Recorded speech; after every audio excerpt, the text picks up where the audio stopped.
नापाक बातें करके इस लंकापति रावण लंकेश को कायर बनाना चाह रही हो?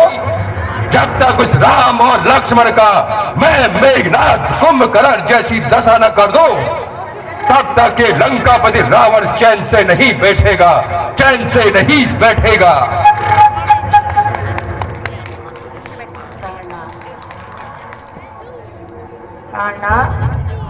यह आपका विचार मात्र है। आप हमारे मंदोदरी नहीं हो सकते, तुम्हारा क्योंकि शत्रु की सत्यता है। तुम्हारा भी कोई दोष नहीं है मंदोदरी। इस पूरे संसार में सभी बनी के होते हैं, बिगड़ी का कोई भी नहीं होता है। तुम्हारा भी कोई दोष नहीं है, साथ देता है नहीं। आफत काल में भी कोई विमुख होते मित्र है सब, विमुख होते मित्र है सब। आफत काल में साथ देता है नहीं कोई भी मेरे आफत काल में। आज मेरे भाग्य ने भी क्या गुल खिलाया है।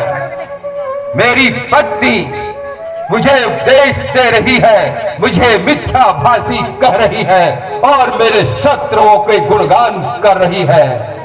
क्या मेरे भाग्य ने ऐसा गुल खिलाया है? ऐसा भी दिन आया है। प्राणनाथ क्षमा कीजिए, मैंने तो आप पर कोई दोष नहीं लगाया। आप स्वामी हैं, जो दंड देना चाहे मुझे स्वीकार है। पर हे नाथ, यदि कोई मेरी ओर कुदृष्टि से देखेगा तो आपकी आंखों में खून उतरेगा। बस इतना ही समझ लीजिए। मंदोदरी, अब मुझे तेरे उपदेशों की आवश्यकता नहीं है। बार बार कह चुका हूं कि मैं उन दो तपस्वी छोकरों का भी मेघनाथ जैसी ही दशा करूंगा, तभी चैन से बैठूंगा। अब मुझे तुम्हारे उपदेश की कोई आवश्यकता नहीं है। अब मेरे कान मत खा।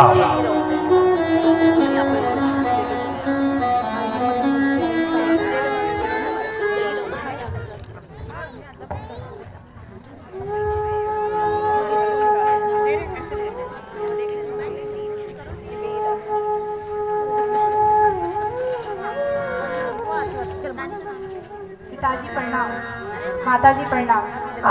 सदा खुश रहो बेटी।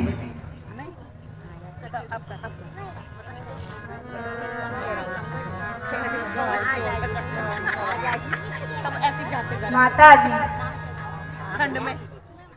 आप मेरे ऊपर बस इतनी कृपा कीजिए कि मुझे मेरे पति का शीश मंगवा दीजिए।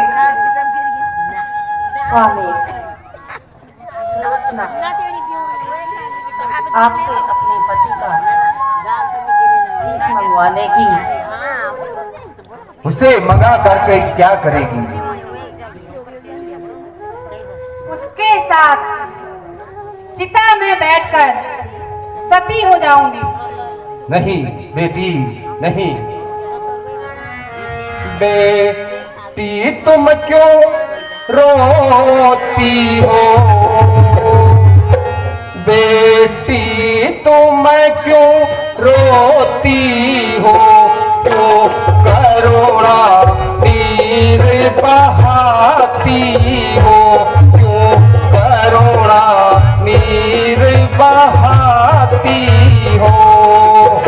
जिसने वीर गति पाई है, तुम पत्नी उसकी कहाती हो।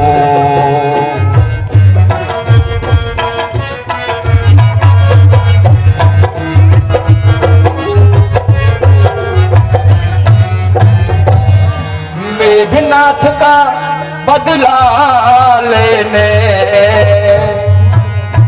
मेघनाथ का बदला लेने मैं अभी समर को जाता हूँ, मैं अभी समर को जाता हूँ।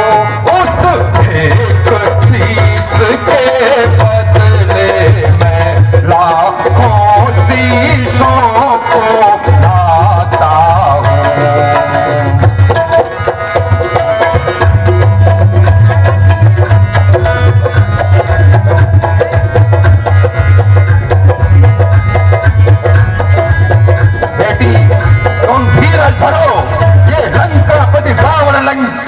तुम्हारे वीर पति के हथियारों से निपटेगा, उनके कटे हुए शीश तुम्हारे चरणों में डालेगा। एक शीश नहीं, लाखों शीशों को तुम्हारे चरणों में डाल करके आता हूं। तुम धीरज रखो मेरी बेटी, तुम धीरज रखो।